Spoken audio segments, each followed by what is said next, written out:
Love. We're going to dig into love today. Our slides out of order there. So we're going to take a little bit different approach. So we're going to dig into this piece by piece. So this is kind of the overview where we're headed. Also, my awesome creativity is also going to dig into 1 Corinthians chapter 13, which is known as the love passage. I don't know how many weddings I've been to, but almost all of them have had this verse in it, including my own. And for good reason. It actually lays out the characteristics of love. It's quite fascinating. So, you all turn there. 1 Corinthians chapter 13. We're going to jump in on verse 4. Verse 4. Sure, I see everyone flipping there. Checking. I can see some people. Alright, close enough. Alright, follow along with me. Love is patient and kind. Love does not boast or envy. It is not arrogant or rude. It does not insist on its own way. It is not irritable or resentful. It does not rejoice at wrongdoing, but rejoices with the truth. Love bears all things, believes all things, hopes all things, endures all things, and love never ends. Modern Valentine's Day is known for its captivation of our desires. You ever watch any of the much TV, you'll get a hold of that. The guy comes in with a bright, shiny ring for his love. Or every kiss begins with K. The jewelry there.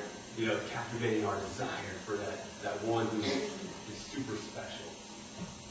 And so, it's kind of...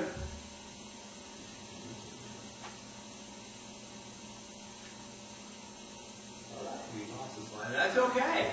On that blank screen, you can make it out. It says desire. Just imagine it there. Everyone put on their thinking caps or imagining caps, and imagine desire written in big words right across there. It's there. Don't worry about that.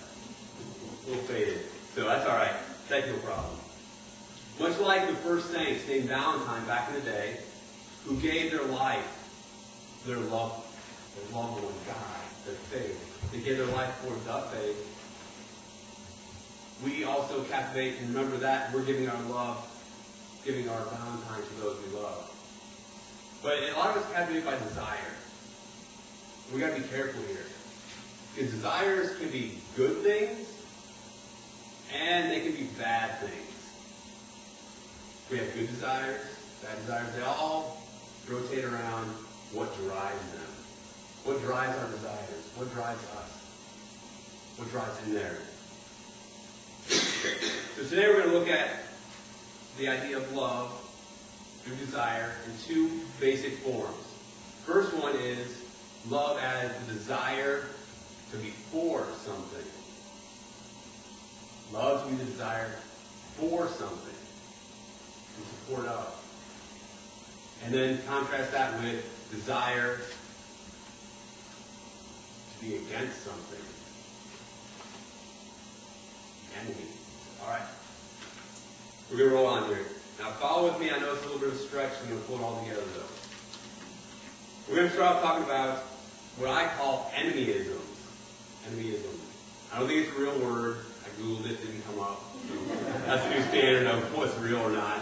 I Googled it. Yeah. But Googled it. It came up, but not in scholarly form, let's say. So I'm going to go with my definition. My definition of enemyism is to find something to be against.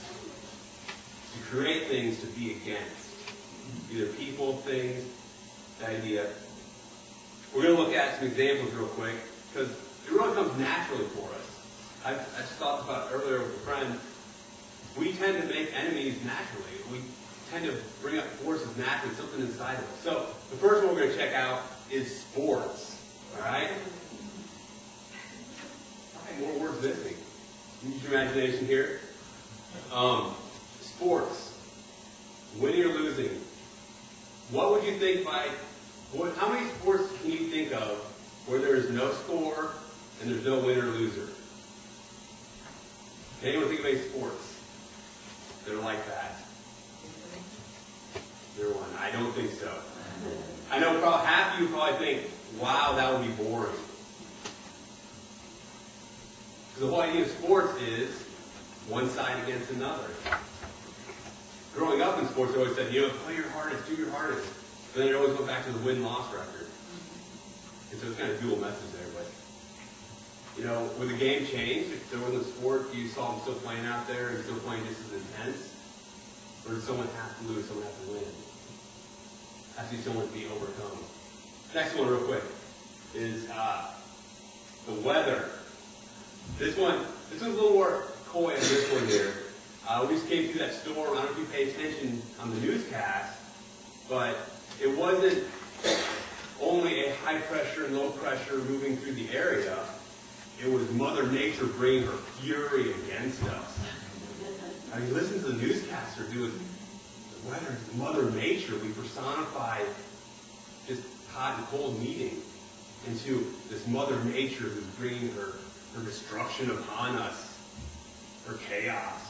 So, fascinating there. Last one. This one I had someone point out to me. Diseases, sicknesses. The way we talk about being sick. When you get a cold, you're fighting it off. We fighting the battle for a certain disease. If someone loses the battle, we talk about, I even said it right there. When someone dies, it's usually they lost the battle to so-and-so. And so we give the disease the character. Instead of a disease or a whatever, it's the sickness or the cancer or the pneumonia. And we personify it. Something we have to fight over and work through and conquer or get conquered by. So it's fascinating. That just kind of plays out in our day-to-day lives without even noticing. Just kind of weasels in there. Hopefully more words appear. All right. I love technology. Now, inside of us, in the inner part of us, you can see there's a little kid there. Hands on here. These things manifest themselves inside of us in a lot more subtle way. They kind of sneak in our day-to-day lives. Sneak in when we're not really noticing. Some ideas here. Let's pull this out. Anyone ever heard of a thing called road rage? Road rage. A little bit of confession here too as I'm talking. So, when you're getting down, especially getting doubly and going to work or you're a couple minutes late, there's just someone driving way too slow. You're just right behind you, come on. No longer is it just that person up there, but it's like an obstacle you have to overcome. It's stopping you, destroying your will. Or let's go to the grocery store. Especially with kids. You're standing in the line to check out, and there's that person who didn't bother to look at the price on the shelf. And so they're arguing with the attendant there as if they can magically change it to this number. They're price checking every item. They got a coupon for a quarter that is expired, and they're arguing like, just give you the quarter, just move on. They no longer become that person there. They become an object that's taking up our time.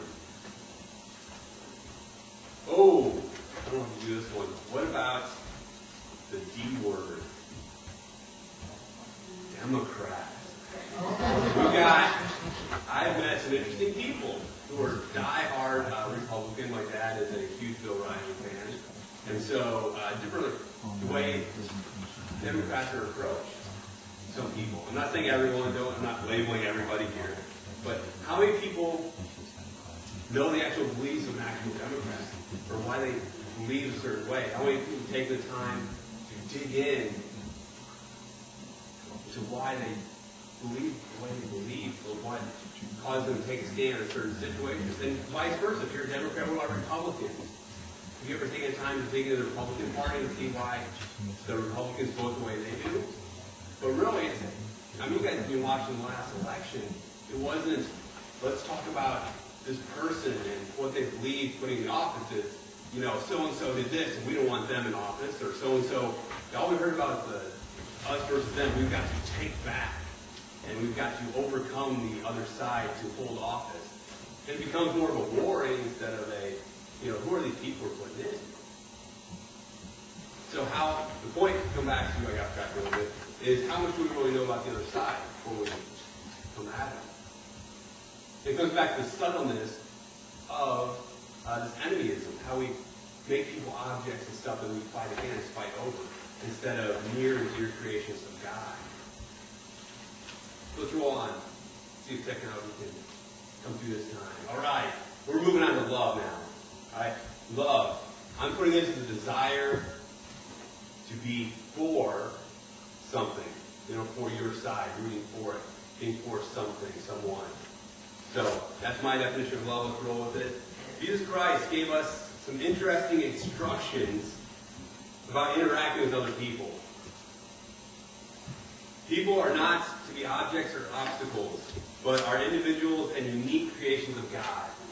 We're going to jump to Matthew chapter 5. Hope you guys got your fingers warmed up. We're going to jump around a little bit. Go to Matthew chapter 5, verse 43.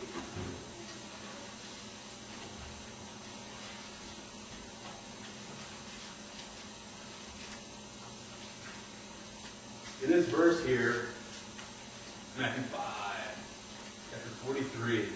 No, chapter 5, verse 43. 44. You squint hard enough, you can see it.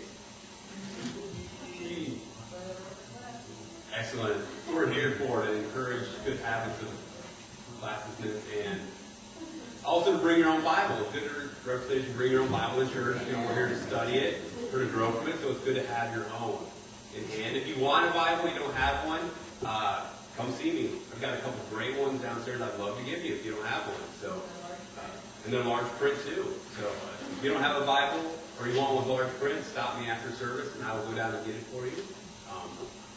All right, back on the subject here. Matthew chapter 5, verse 43. In this verse, Jesus redefines how we are to see people. He raises the bar, so to speak. All right, chapter 43, or verse 43. You have heard that it was said, you shall love your neighbor and hate your enemy. But I say to you, love your enemies and pray for those who persecute you. Let's sink in for a minute. Sometimes we shorten that just to, Jesus said to love your enemies. But he's got two more. And pray for them.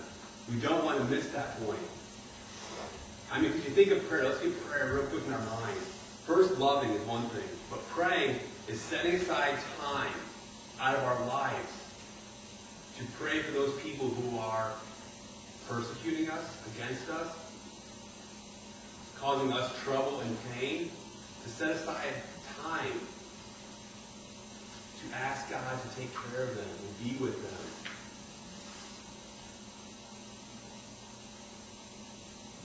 The depth of that, combined with loving them. When people get in our way and disrupt our flow, we are to love them instead of view them as a pain. Like I said, a little bit of confession here mixed in there that I preach.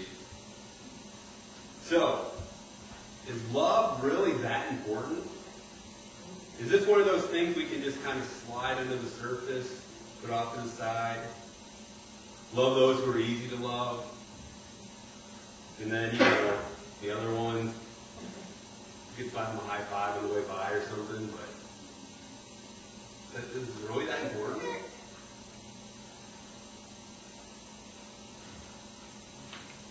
Let's move on. How important is it to overcome these desires, to be against something or someone, and to love them instead? In one word, very. I guess mucho very would be even more. Is that right? A two-word combination there. I don't know the Spanish for very. Anyone? No, okay.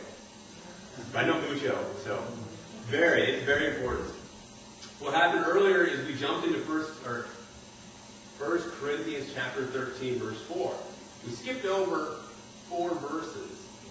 I don't know if you guys noticed that. We're going to flip back off offers this ransom as a free gift to us for the taking.